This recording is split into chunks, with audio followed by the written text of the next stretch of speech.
Alright, hello YouTube and welcome to today's video. In today's video I'm going to be demonstrating the 5th Forge Realm Temper Challenge. This is as of the version 3.7. I suspect these challenges may change since we have a time remaining of just under 35 days. But someone had asked me to at least demonstrate one of these levels, so I shall.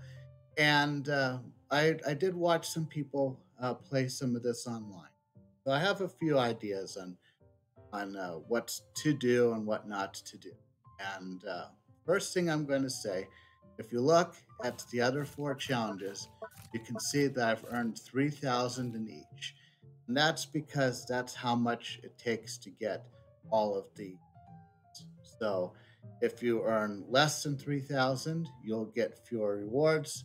If you earn more than 3,000, you won't get any more rewards than what you see on the screen. So 3,000 play for 3,000 points, no more, no less. If you've completed all of them and you want to overkill things, you can get up to 6,000 points per challenge you want. But for getting all of the lucky coins, 3,000, not 2,500, not 3,500, 3,000. So let's go ahead and look at this. We have an electrohypostasis as the only enemy. The normal attack does 1 electro damage. The elemental skill does 2 electrical damage. Then it prepares a skill that does another 2 electro damage. Then it prepares another skill that does 3 electro damage. So that does kind of add up when it happens. You definitely do not want to have ended your turn when it's going to do this, because then you'll have to watch the same character eat all three of these attacks. And then the elemental burst does 2 electro damage, and then summons Chains of Warding Thunder. Chains of Warding Thunder does 1 electro damage at the end phase twice. And then the electrohypostasis is an electro elemental life form, so that means it is always infused with electro. It is also immune to electro, so I cannot use my Quicken deck against this enemy. So, but fortunately, I have a brand new deck. This is going to be its first opportunity to be used, so see how this goes. So let's take a look at the rules. You can select the difficulty level, do whatever you want. I am going to select normal. For this one, you can see the challenge rules on the side. A lot of it is kind of self-explanatory based on what we're dealing with, but what changes from easy, normal to hard is that a highlighted point in the third paragraph after 4 points of prismatic energy is expended, the pure electrohypostasis will be defeated. So basically, I think what it means is once its HP is down to 0, you then have to use up its prismatic energy to defeat it. Kind of like how you would defeat the electrohypostasis in. So normal gives me 2,000 points. So I can get probably 1,000 points for defeating it in less than 6 rounds.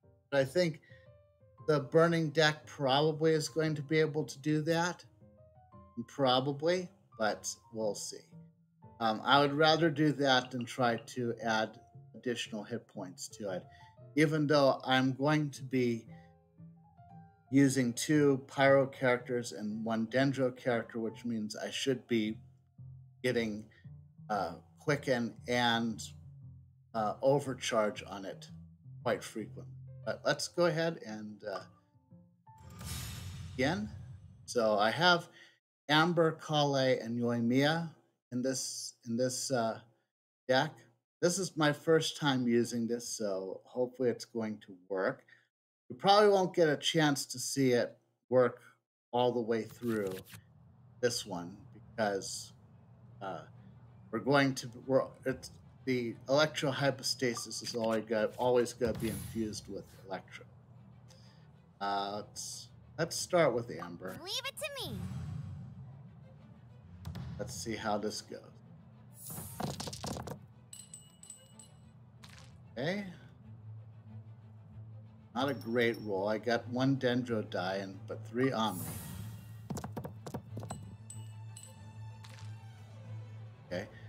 Overall, I guess maybe I was a little bit hard on it. It is at least good enough to get a couple um, elemental attacks in. Let's go ahead and play Strategize just to see if that gets us anything. I was kind of hoping maybe I would get Amber's skill card or maybe one of the Pyro Resonance cards, but I guess this would do. Okay, so I don't think there's any reason to use her normal attack. Now, Baron Bunny, once it's summoned, will attack it during the end phase. So let's go ahead and summon Baron Bunny. Go, Baron Bunny! And hope that triggers, which it does. Okay, so we prevented the damage from that first attack. Now Baron Bunny is triggered, so that's good. So now it's let's just go to Trainee Forest Ranger Kale reporting.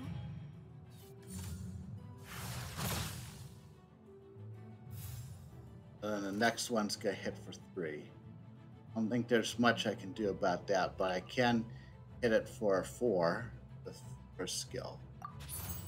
Fly! That hits for Quicken, but it then reinfuses with Electro. Kale took a bit of a beating there. I am out of dice, so that's all I can do.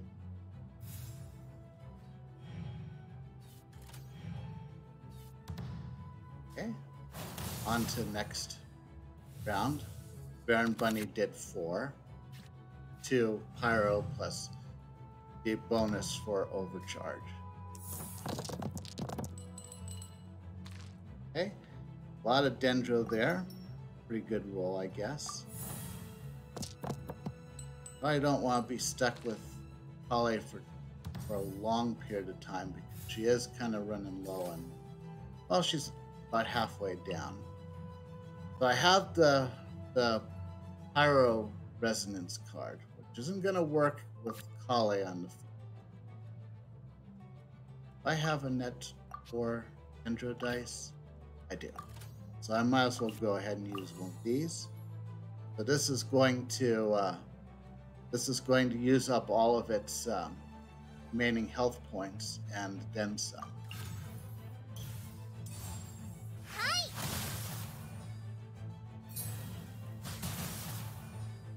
Just like that. Now it is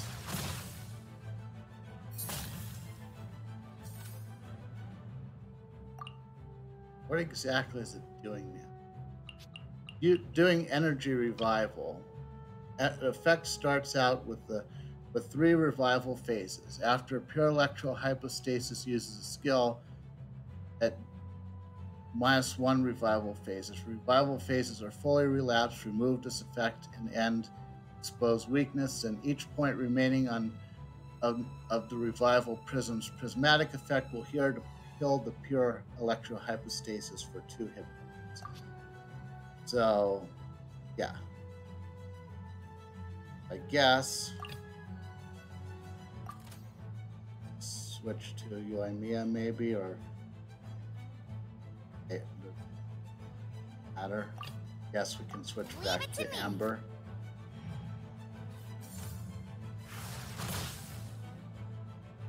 So unlike in the field, it does still attack while it's reviving. So which is a little crazy. is what it is. Can't use this right now because I don't have enough energy. Don't think I'm going to use this. I can use this to summon Baron Bunny. Just hope that Amber's going to be able to hold in there. Hang in there. I'm out of dice now.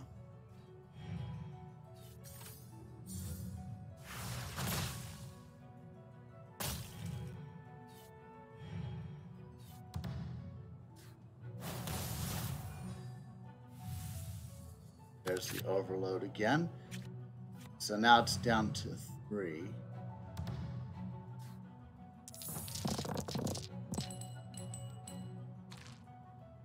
Okay. I need to keep a Dendro. I probably need to keep a Dendro. Oh, but I only got 1 Pyro, which is not good. Needed a lot more than that.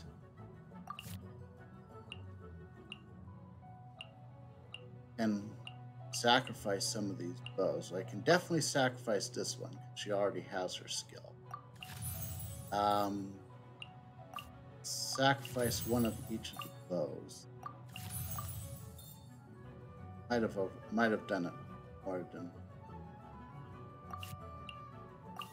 Okay, and then I'm going. I don't know. This does more.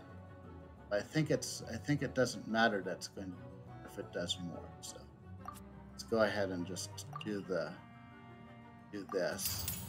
Let it rain. That brings it down to 2.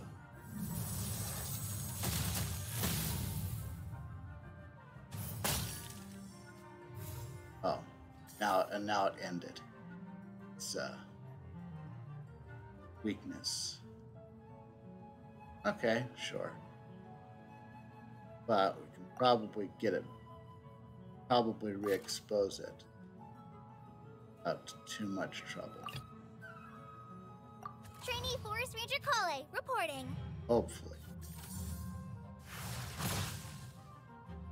Now this might take everything, but this will put Colin Amber on the board.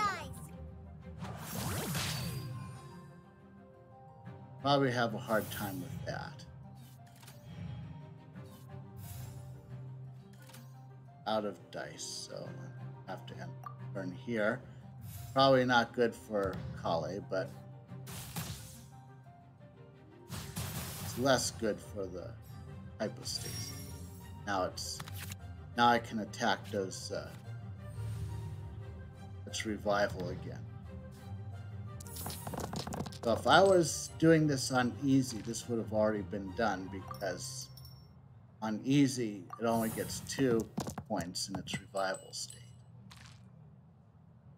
Which is interesting because that's definitely a bigger disadvantage than giving it extra hit points. Giving it extra hit points pretty much doesn't matter too much.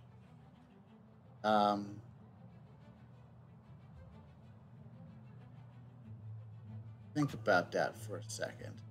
Let's go ahead and activate this first.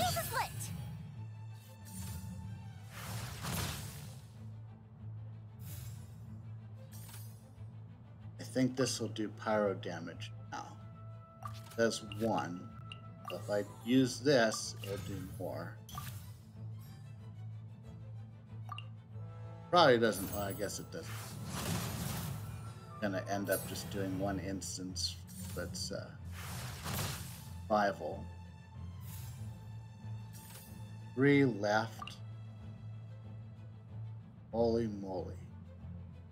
Gonna do 15 points of damage. No. I don't. That better get it. That did. Okay, cool. And so there you go. You can see that I got 1,000 points for playing on normal. And I got 2,000, or rather, I got 2,000 points for playing on normal, and I added 1,000 points for the rules, and that's it. I got 3,000 points total, which is how much, which is the most I could, which is the most that that I can get and earn rewards. Now, as far as what the rewards are, as far as I can tell, all you get for doing this is lucky coins so that you can buy more cards. And it's a good time to be getting a lot more lucky coins because the shop has a lot of new cards to earn and a lot of characters you can invite and stuff like that. So again, that would I would say that to kind of summarize my thoughts on this, make sure that before you go and try to overachieve anything, just make sure that you've gotten everything to 3,000, and then you can go for more if you want. But that would be just for pride at that point. If you do want to see me try to overachieve on any, then make sure you leave that in a comment below. Consider liking the video and subscribing to this channel. Also, follow me on Twitch because I stream Genshin Impact twice a week. And that'll do it. I will see you in the next video.